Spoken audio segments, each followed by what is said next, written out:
Hello everyone and welcome back to Let's Play Willow.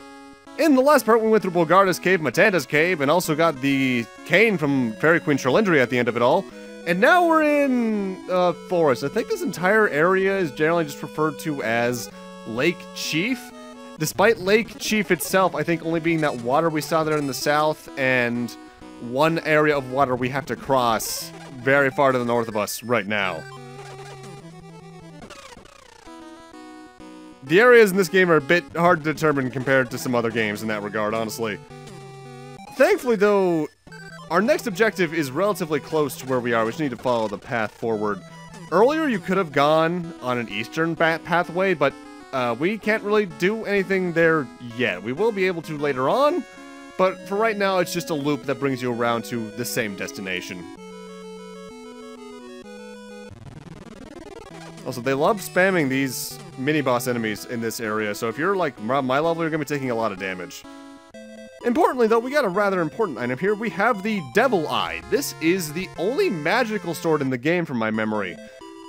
Essentially, any of the enemies that you couldn't hit with the normal sword, like that zombie who will turn you into a pig, in this area there's some mask enemies like it, and these weird ghost enemies with the staff, you can't attack them with most swords, but the Devil Eye is the sword you can.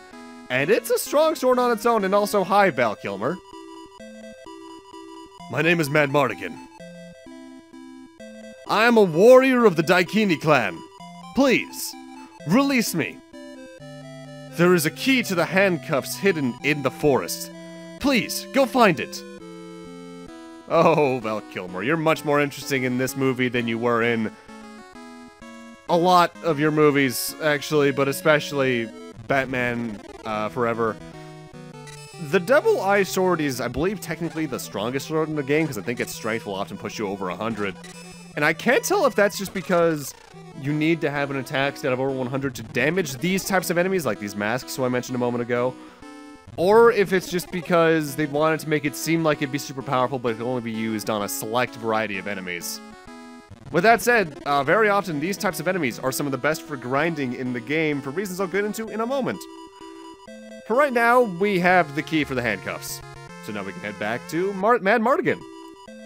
Now the reason that these enemies are usually really good for grinding is that these mask varieties, they give I think like 60 to 70 experience per kill, yeah, but they'll very often drop behind them a little bit of a greenish pink orb. It kind of depends on what area you're in, honestly.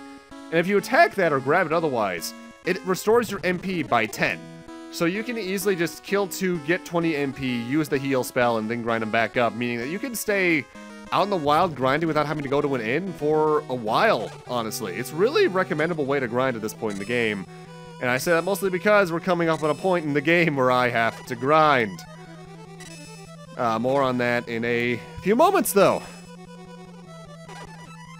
Right now I have to deal with these annoying skeletons. I probably could just head right, but I want to make sure I get some experience points, or I could just get knocked into the other screen. Thank you. Oh, fantastic! I'm in your debt. Here. Take my necklace. Just my way of saying thanks. And we have the necklace. I want to say this item is, again, just a flag to make sure you've done certain objectives. It's made of poor quality glass. The name's Mad Mardigan. Remember it. So long. Alright, so now we can head further north. That's actually about half the objectives in this area technically done. Lake Cheef, despite being an area we're told to go to relatively early on just to find Cherlindria and continue onwards, we're not here for as long as you'd think. Hell, technically speaking, the next dungeon isn't even in this area, as, like, once we head, I think, east of screen and north, like, 3, and then west, you're in a new area, technically. Welcome. This is an oasis for all brave adventurers. This is the Tavern of the Traveler. Please, relax and take it easy. I haven't seen you around here before.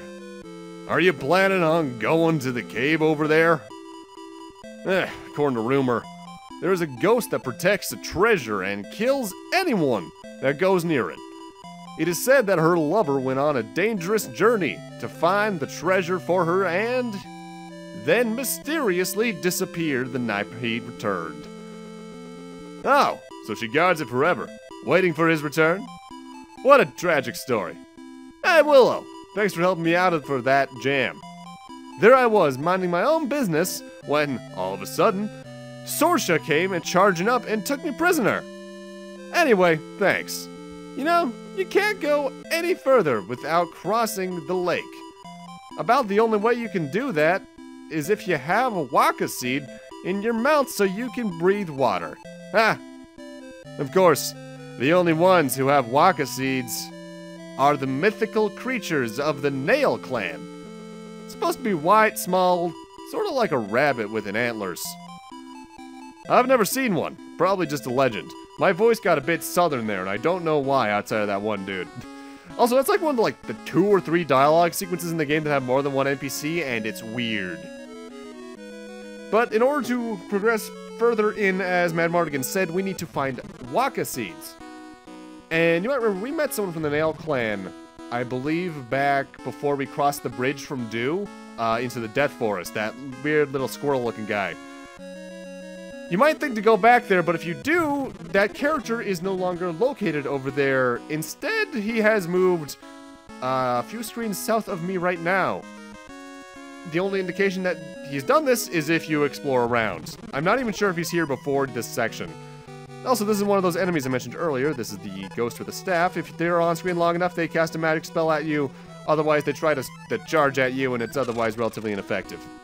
And that's the pink ball I was talking about. Whenever you see that, grab it for 10 MP to restore it out of your total. Oh, hey, there you are. So we meet again, Willow. Seed of Waka? I have it right here. Okay, and he just gives us a Seed of Waka. Take care. That NPC was helpful to the plot. But the Waka Seed, as Mad Mardigan said, does not allow us to play Blitzball and start speaking in terms of Bretta, but it instead allows us to walk underwater. There's a section in a few screens from where the inn was, where if you try to go underwater, you can walk under it, but you take damage consistently, and you're likely not going to make it through. Even if I think you're max level, I think you'll die before you make it to the end. I think. Speaking of level, though, it's about time we talk about that magic ocarina we got last part. When you play it, it plays a little tune, and Poe from the last dungeon comes on over. Oh, Willow! I'll take you anywhere you need to go. Poe is a fast travel system. Anywhere you've been in the game that it has an inn, you'll be sent back to Nelwyn, Dew, his own house, or the bar we just were in the north. And this is easily one of the best opportunities to go back and do 2 things. One, you might remember we got the dragon scale back in Matanda's cave. We can do something with that here in Dew. And this is also one of the best opportunities in the game to do some mass level grinding. I'll talk more about the level grinding in a moment, though, because the dragon scale is the more pressing matter. Just come back over to the inn and Dew we used all the way back in part 1, and we can have that fulfilled. Please rest and take it easy. Oh, this is really a dragon scale. I will make you a magnificent sword and shield.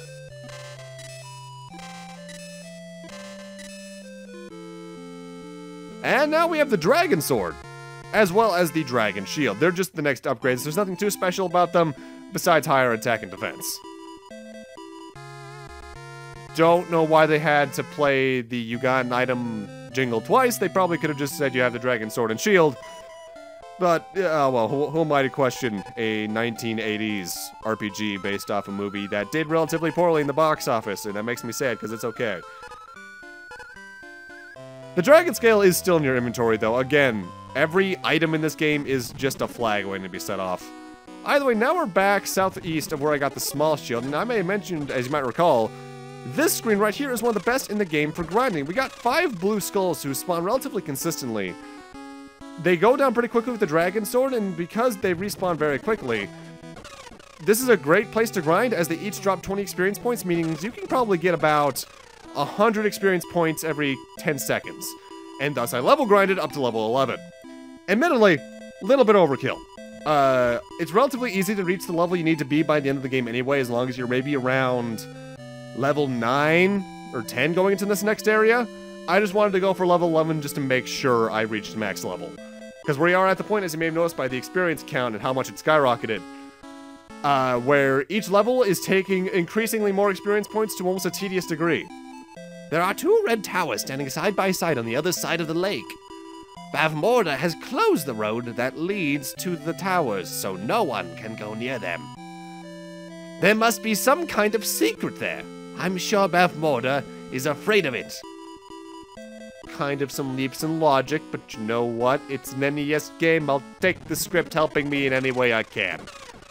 God knows Dragon Warrior 1 and 2 and Final Fantasy 1 could have used more of that in some regards. Though, still better than Simon's Quest. And Zelda 1 for that matter. Zelda 2's NPCs helped you out a lot more than I tend to remember a lot. But yeah, this is the water section. If you didn't have the Waka Seeds, you'd be taking consistent damage, and it might be survivable because I think the intervals are somewhat random. But it's just worth your time to get the Waka Seed, because otherwise I think... I've never tried to go through there at like max level. I would think it's impossible, but honestly, I don't know. I am the messenger of the earth, Finn Rizal. You must be Willow. I'm glad you made it all this way. Now please, change me to my normal self with Sherlindria's magic cane. Alright, we'll clutch that cane tightly and say the magic words. Oh no, Willow! You don't have enough experience to change me back yet.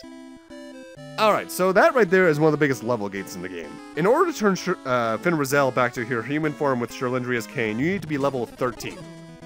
Out of a total of 16. You can grind that out right now, and I was heavily considering it, but at this point, I think that would be too much for the game to really counter me back with. I'm Socia, daughter of the great Queen Bavmorda. Have you seen a man by the name of Mad Mardigan around here? He was a suspicious man, so we caught him. But he got away somehow.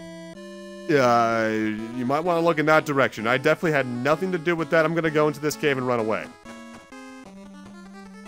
Now, the thing is about Sherlindria's cane. It is a magic spell you can use as a projectile, but I actually don't know how much damage it does to enemies, if it even can damage them at all. Honestly, most of the magic spells in this game are not worth experimenting around with unless it's the heal mace, just because your sword, and be it the physical ones or the devil eye, are more than enough of what you need a lot of the time. The only times that's not the case early on is maybe the magic acorn, as that can help you a lot against the troll enemies, even though I never used it. But now we're in the, I guess this is the lake cave? This is arguably the longest dungeon in the game and definitely the most confusing. As its main setup might seem linear, we're going to be going in a lot of spirals. But you'll see what I mean in a few moments. We do have this new enemy type, these weird bubbles. Every 5 or so seconds they're on screen, they take 10 of your NP and split into 2 enemies. Later varieties of them will also drop the NP restorative items though, so they become one of the better grinding sources later on in the game because of that. More on that, next part, 2 parts from now, somewhere around there. And also we have the Magic of Fleet. This is the second most helpful spell in the game, as it's the damn escape spell. This will bring you back to the entrance. The slate says that there's a way to get out of the confusing cave.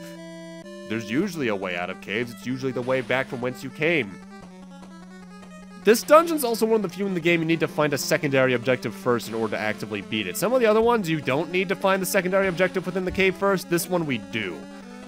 And unfortunately, that's what makes this area relatively complicated, as the boss is really close to the second entrance of this area. But the item is not. And the reason I say second entrance is that this place plays out a bit like, I think it was the Swamp Palace in A Link to the Past, where there are numerous cave entrances and exits that interlink with each other, so you need to go above ground and underground periodically in order to find your actual destination. We also have these crab enemies who are some of the most annoying in the game. When they come on screen, they're spinning their shells and they are completely invincible. Only when their crab legs pop up and they start walking left to right like Goma from Zelda 1 are they actively damageable.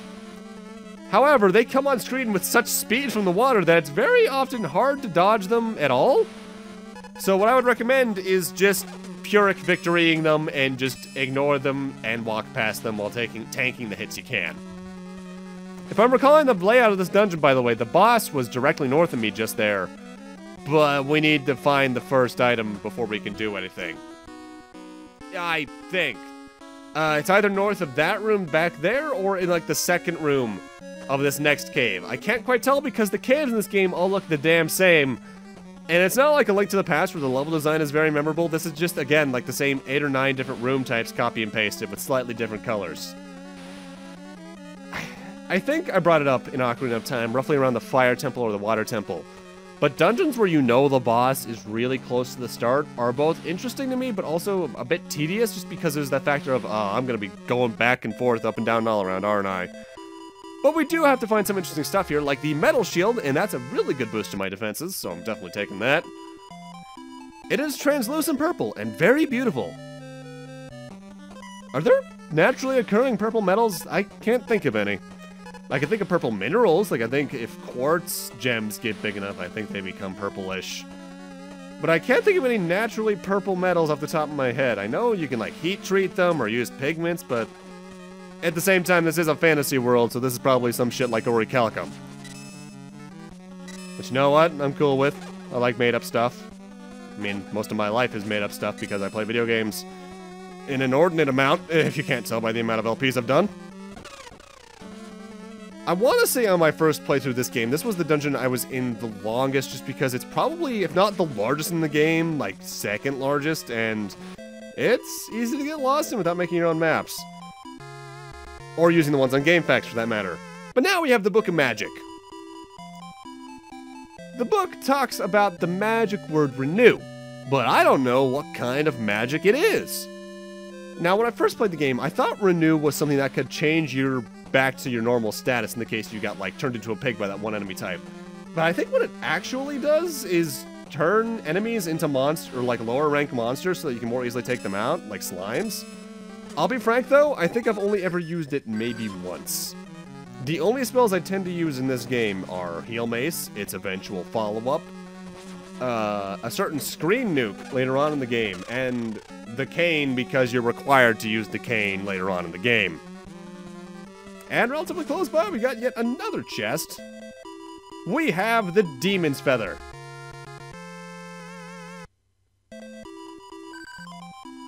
It is said that if you wave this feather, you invoke the magic of Tearstorm, which creates a gust of wind. It creates a gust of wind, by that I mean about a 6-pronged star of wind coming out from you in the center. With that said, I'm not sure what it does. I want to say it might damage magical enemies. It's kind of like that flowing fire ability, where there's not much use to it from my knowledge.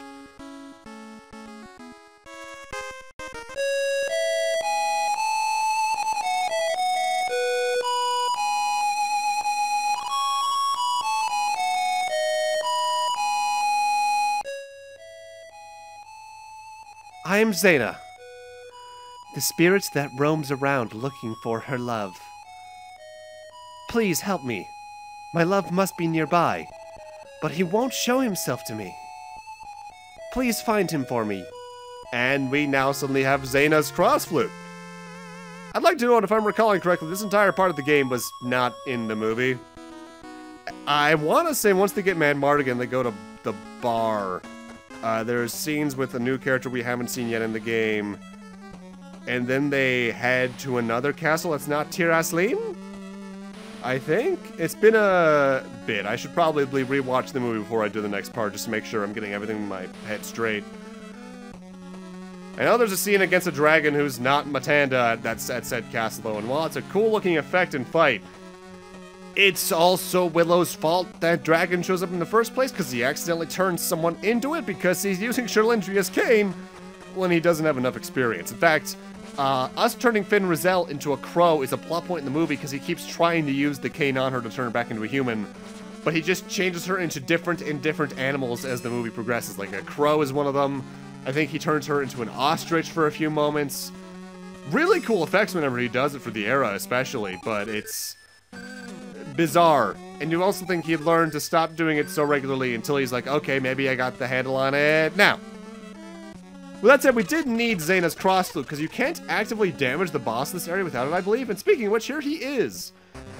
This is Muzz, the easiest boss in the game. Well, how he works is you attack him, and he flings his spikes at you.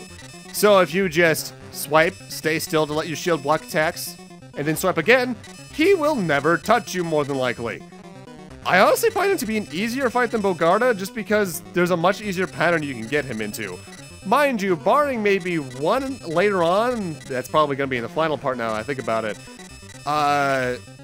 not many of the bosses in this game are what I would call hard, or even intermediate. Most of the bosses in this game are pretty easy. And even then, the only reason that last one's hard is just because of how quick he attacks.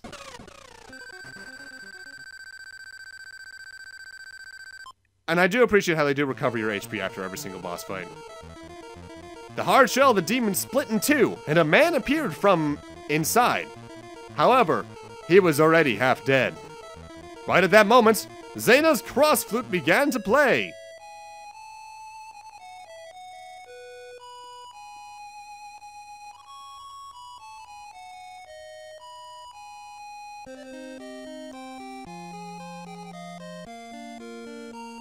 Muzz, it's me. It's Zeta. Zeta. We finally meet. Zeta. I was turned into an ugly monster by the wicked magic of Bavmorda, and was ordered to guard this door the rest of my life. I couldn't go home because I could not let you see my ugly state. But now we can be together. Yes, forever and ever. The two came together and disappeared. Muzz had left a note behind. I thought this time would come, so I wrote this note to leave behind. Bavmorda is afraid of the power of the spirits, and she fears just people like you. You must have both of these strengths to defeat her. I'm sure that the spirits will help you, if they can. I will write down the magic word of Bombard here. I'm sure there'll be a time when it is needed. And now we also have the magic spell of Bombard, which I believe is just another damage spell that damages a portion of the screen around you. It's not very powerful, if that's what it does, period. Again, I actually don't know what some of the spells in this game do because they're not useful. But with that, I'm going to need to end this off here. Thank you guys for watching, and in part 4, we're heading to a certain Tolkien reference, I'm certain. See you guys then.